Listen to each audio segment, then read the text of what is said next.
In the year 1901, a baby girl was born into a world of staggering wealth. Her name was Gabby Gobog. Her father, a man with a moustache so grand it looked like two squirrels asleep on his lip, owned more factories than you have had hot dinners. Her mother, a woman who dripped with diamonds even at breakfast, had a voice so soft and sweet it could make a bulldog purr. They lived in a house so enormous that it took a whole day just to walk from the front door to the back garden. Gabby had everything a child could ever wish for, and a great deal more besides. She had a pony for every day of the week, and a mountain of toys that reached the ceiling of her playroom. From the moment she could point a chubby finger, Gabby got what she wanted. If she pointed at a cake, the entire cake was hers. If she pointed at a puppy in a pet shop window, her father would buy the whole shop, just to be on the safe side. She never heard the word no. Her parents thought this was the best way to show their love. They were, of course, absolutely dotty. They smiled fondly as she threw her porridge at the priceless paintings on the wall. They chuckled when she demanded that her nanny stand on one leg for an entire afternoon. They believed their little Gabby was simply a girl with a strong spirit. This constant river of gifts and praise did a dreadful thing to Gabby. It did not make her happy. Oh no. It did not make her grateful. Far from it. It made her greedy. It made her sour. It was like feeding a tiger nothing but sweets. It doesn't make the tiger sweet. It just gives it a terrible tummy ache and a foul temper. Gabby's soul developed a permanent tummy ache. Nothing was ever good enough. The pony she had on Monday was never as fast as the one she wanted for Tuesday. The doll with real golden hair was boring by tea time. Her face was often pinched into a frown, as if she'd just sniffed something rather nasty, which in a way she had, the stench of her own unhappiness. Her parents, bless their bewildered cotton socks, simply could not understand it. "Why is our little poppet so glum?" her father would boom, his moustache twitching with concern. "Perhaps she needs a new tiara," her mother would whisper, ringing a tiny silver bell for a servant. They would shower her with more presents, more trips, more of everything. They were trying to fill a hole that wasn't in her toy box, but in her heart. And the more they gave her, the bigger and emptier that hole became. They were watering a weed, and they couldn't see that it was growing into a monstrous, thorny bush that was about to prick them very badly indeed. Gabby's selfishness grew like a particularly nasty fungus. It sprouted in the dark, damp corners of her spoiled soul. For her 7th birthday, she was given a party. Not just any party. A circus was hired, elephants paraded on the lawn, and acrobats swung from the chandeliers.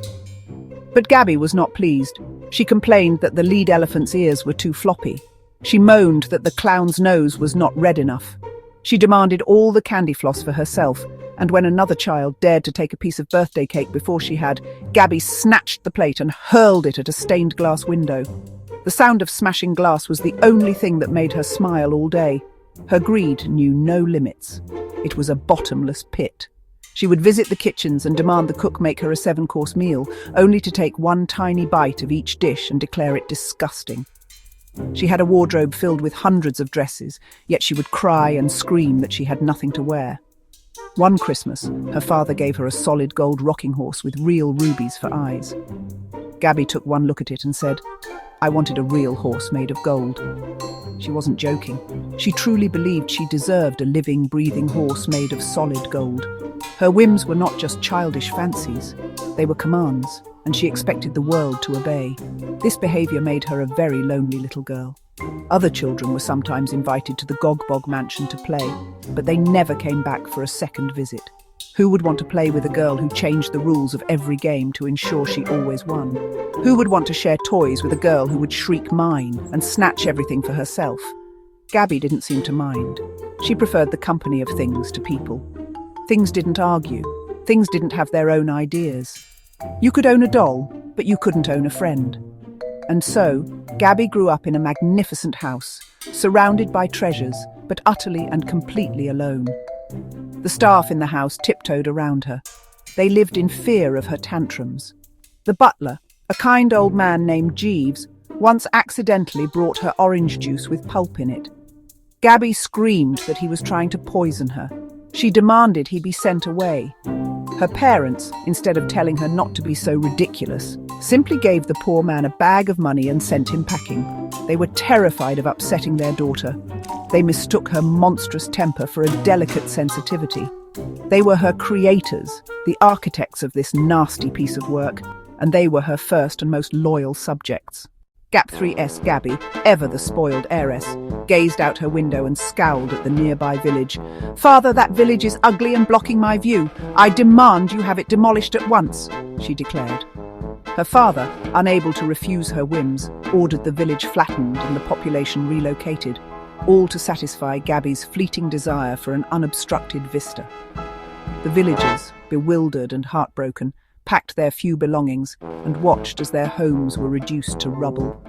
Centuries of history, laughter and family vanished in a single afternoon, just so Gabby could gaze at rolling hills without interruption. She watched the destruction with detached satisfaction, already bored of the view she'd so ruthlessly claimed. In her world, people were as disposable as toys, and their lives were mere obstacles to her ever-shifting desires. In April of 1912, when Gabby was 11 years old, her father announced a grand adventure. "We're going to America," he declared, "and we shall travel on the grandest ship ever built, the Titanic." The ship was a floating palace, a marvel of engineering, and it was said to be unsinkable. Mr. and Mrs. Gobog were terribly excited. They booked the most luxurious suite on the entire vessel. Gabby, however, was not impressed. She complained that the ocean was too big and wet. She complained that her cabin, which was larger than most people's houses, was not big enough. She was, as usual, a miserable little monster. On the fateful night of April 14th, the sea was as calm as glass, and the sky was full of stars. The band was playing, and the grown-ups were laughing and dancing. Gabby was bored. She was stomping around the freezing cold upper deck, wrapped in a thick fur coat, scowling at the moon. A kind deckhand saw her and said, "Careful now, miss. We've had warnings about icebergs in these waters." This gave Gabby a truly dreadful idea. An iceberg, how exciting! It would be something to break the monotony of the journey, something to make everyone pay attention to her for a change. "I want to see an iceberg," she whined to her father, who had come to find her. "I want to see one now." Her father, being the spineless jelly of a man that he was, immediately rushed to the ship's bridge. He found the captain and began to pester him. "My daughter wishes to see an iceberg," he announced, as if this were the most reasonable request in the world. "She's dreadfully disappointed. Couldn't you perhaps steer us a little closer to one?" The captain, a sensible man, tried to explain the dangers, but Mr. Gobog was insistent. He was a very important man, and he hinted that a large donation to the captain's retirement fund might be in order. Reluctantly, under pressure from the wealthy passenger, the ship's course was altered ever so slightly. It was a tiny change, but it was enough. Later that night, a lookout spotted the colossal mountain of ice directly ahead. It was too late. The magnificent, unsinkable ship struck the iceberg with a terrible, grinding crunch. Alarms blared, people screamed, and through it all, Gabby Gobog felt a thrill of excitement. The chaos was all because of her. She had made something happen. As she was bundled into a lifeboat, she didn't feel fear or sadness for the people left behind. She just felt powerful. She had sunk the unsinkable ship. After the Titanic disaster, the Gobog family's reputation was in tatters. Whispers followed them everywhere. People said Mr. Gobog's foolish request had caused the tragedy. They were no longer welcome in high society. So they sold their enormous mansion and moved to a smaller, though still very large, house in the countryside. It was an old, creaky place with winding corridors and rooms full of furniture draped in white sheets, like fat ghosts. Gabby, now a teenager, hated it. She hated the silence. She hated the dust. She spent her days exploring the gloomy house, looking for something to complain about. One rainy afternoon, she was rummaging through the attic. It was a forgotten place, filled with cobwebs and forgotten treasures. Piled in a dark corner, beneath a stack of moth-eaten rugs, was a heavy wooden chest. It was bound with iron straps and locked with a rusty padlock. Of course, anything locked was a direct challenge to Gabby. She found an old crowbar, and with a great deal of grunting and effort, she smashed the lock open. The chest creaked open, releasing a smell of ancient paper and strange spices. Inside, nestled on a bed of faded velvet, was a single large book. It was not an ordinary book. The cover was made of something that looked suspiciously like green, scaly skin. There was no title on the front, only a strange, swirling symbol embossed in gold. Gabby opened it. The pages were thick and yellowed with age, and they were filled with spidery handwriting. But this was not a storybook or a diary. It was a recipe book. The recipes, however, were for things like thunderclap tarts and stone-skin soufflé. The ingredients listed were not flour and sugar, but things like a dragon's toenail, the sigh of a lonely ghost, and a pinch of powdered moonlight. It was a book of magic. Gabby was fascinated. This was better than any doll or pony. This was real. This was power. She spent weeks in that attic, poring over the strange recipes. The book seemed to whisper to her, its secrets seeping into her greedy mind. Most of the recipes were too difficult, requiring ingredients she could not possibly find. But one recipe caught her eye. It was simple. It promised to unlock the user's hidden potential. It was a recipe for something that sounded almost normal, something that sounded almost tasty. It was the recipe for a ruby sausage roll. The recipe for the ruby sausage roll was devilishly simple, yet fiendishly specific. It required the pastry to be rolled exactly 7 times under a full moon. The sausage meat had to be from a pig that had never seen the sun. And the most important ingredient, the one that gave the roll its name, was a single, perfectly flawless ruby, ground into a fine, glittering powder. Gabby, for the first time in her life, showed remarkable patience and determination. She was not making this for someone else. She was making it for herself. The promise of power was a greater motivator than any toy ever could be. She waited for the next full moon, its silvery light flooding the old kitchen. She stole into the pantry and found the ingredients she could. The special sausage meat was tricky, but she remembered her father mentioning a local farmer who kept rare, black-bristled pigs in a deep, dark barn. A secret trip at night, and a few stolen sausages later, she had what she needed. The ruby was the easiest part. She simply marched into her mother's bedroom, opened her jewelry box, and selected the largest, most brilliant ruby from a necklace. She didn't ask. She never asked. She took it to the stone floor of the scullery and smashed it to dust with a hammer.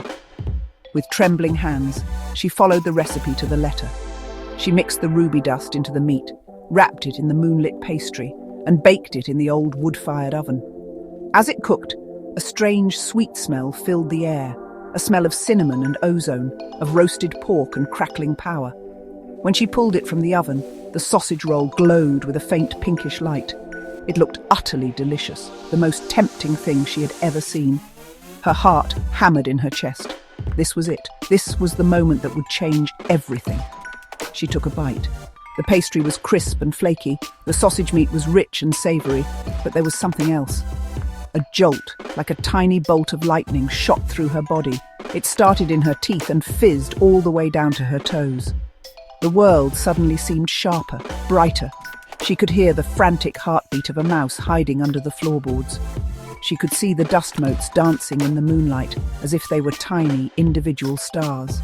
The magic from the book, fueled by the ruby's fire and her own selfish heart, had flooded into her.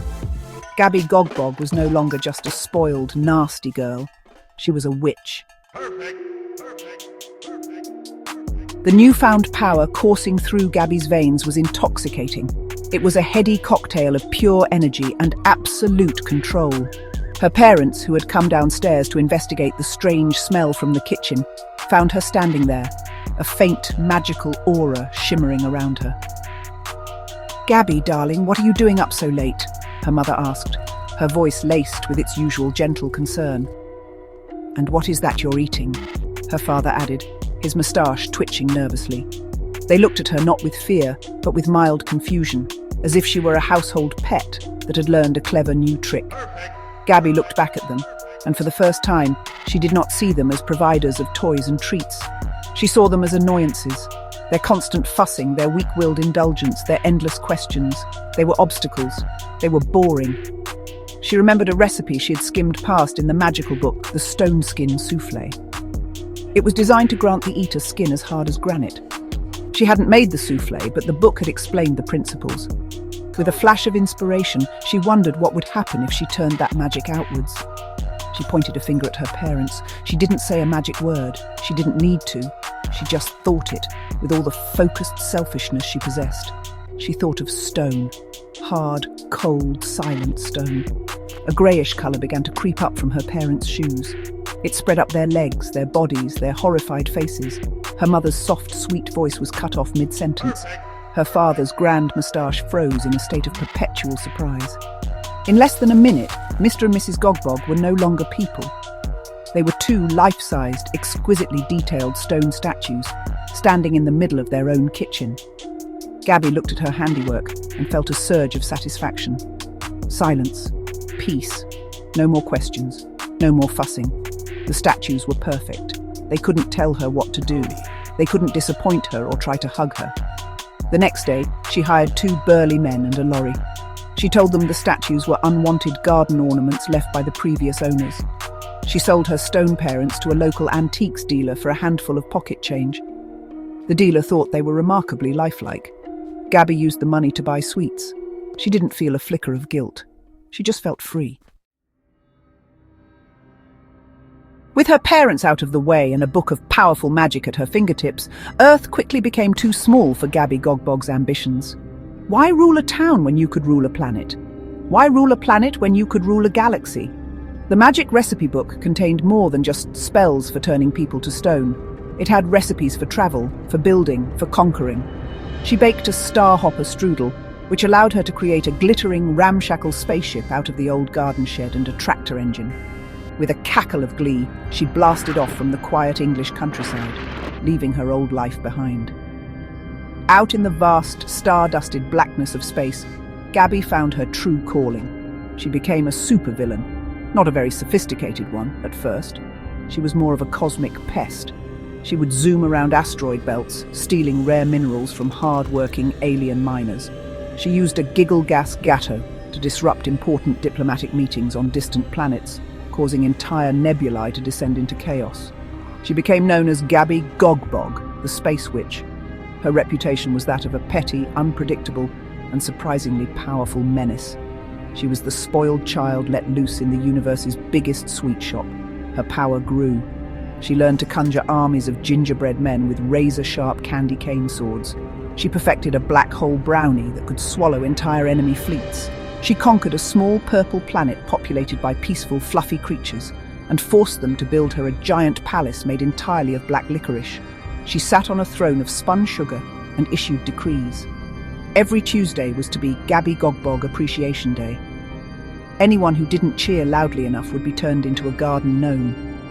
It was everything she had ever wanted, total control and endless attention. But even in her licorice palace, surrounded by terrified, fluffy subjects, Gabby was lonely. The gingerbread men were not good conversationalists. The fluffy aliens feared her too much to be friends. She had supreme power, but there was no one to share her triumphs with, no one to argue with, no one to impress. Ruling the galaxy was, in its own way, just as boring as being a rich girl on Earth. The thrill of conquest would fade, and she would be left alone in the echoing halls of her palace, the silence of space pressing in on her from all sides. The nasty, sour feeling she'd had as a child had followed her across the stars. Decades passed. In the timeless vacuum of space, Gabby aged differently. Her magic kept her youthful, but her heart grew old and weary. The thrill of turning a rival space pirate into a pot plant wore off after the 50th time. Conquering planets became a chore, like tidying her room had once been. She had everything she could ever want. A moon made of cheese? She baked one. A nebula that rained lemonade? She brewed one. But the more she got, the less she wanted any of it. The universe was her toy box, but she was tired of all the toys. She would spend long cycles sitting on her throne, staring out at the swirling galaxies. She thought sometimes of her parents, not with love or even regret, but with a strange, hollow curiosity. She remembered the look of horror on their faces as the stone crept over them. At the time, it had been satisfying. Now it was just a memory, flat and grey like the statues themselves. She had traded them for pocket change and a moment of peace, but the peace had turned into a vast, unending silence. She'd got rid of the only two people in the universe who had ever, in their own misguided way, loved her. Her loneliness was a physical presence, a cold cloak that even her magic could not warm. She tried to create companions using the recipe book. She baked a best friend biscuit, but it just crumbled into dust. She cooked a loyal companion casserole, but the creature that emerged was a slobbering beast that only obeyed her out of fear. The book could give her power and control, but it could not create love or friendship.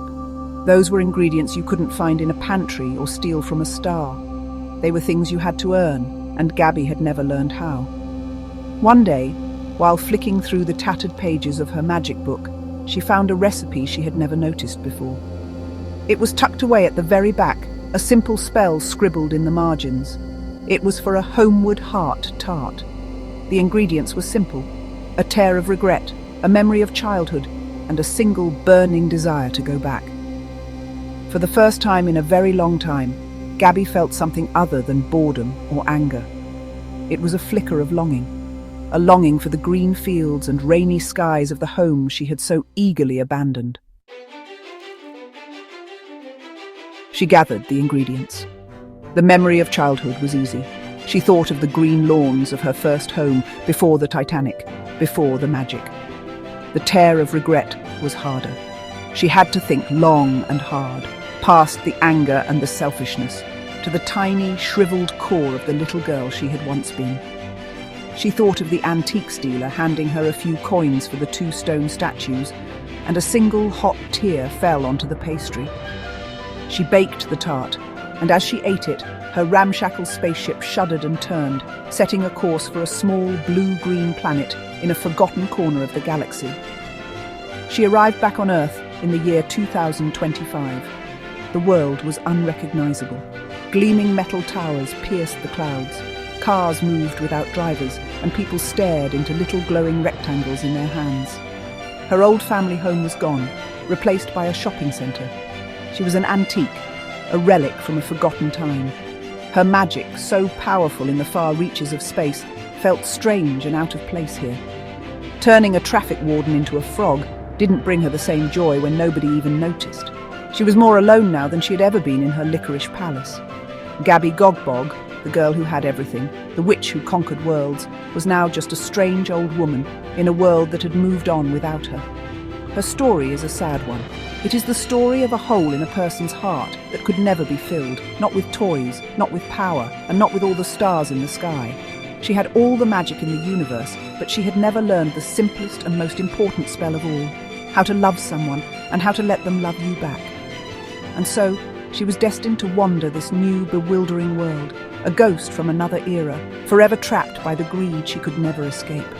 Her tragic tale is a warning. It is a warning about what happens when you get everything you want. It shows that a life without limits, without the word no, can lead not to happiness, but to a vast and terrible emptiness. Gabby Gogbog got all her wishes, but she lost herself along the way. Be careful what you wish for. You might just get it. Oh, but wait. You there watching, yes, you. You've listened to my whole story, haven't you? I suppose you're expecting me to end up all alone, wishing for a friend. But who says I can't make a little magic right now? After all, what's the point of being a space witch if you can't have a bit of fun? Watch closely, narrator. Bibbidi-bobbidi, oops. Looks like our narrator is a jelly baby now. Don't worry, they're deliciously sweet and only a little bit wobbly. So if you ever find yourself wishing for everything, remember, sometimes a little mischief and a friend, even a squishy one, can be the best magic of all. Now who wants a jelly baby?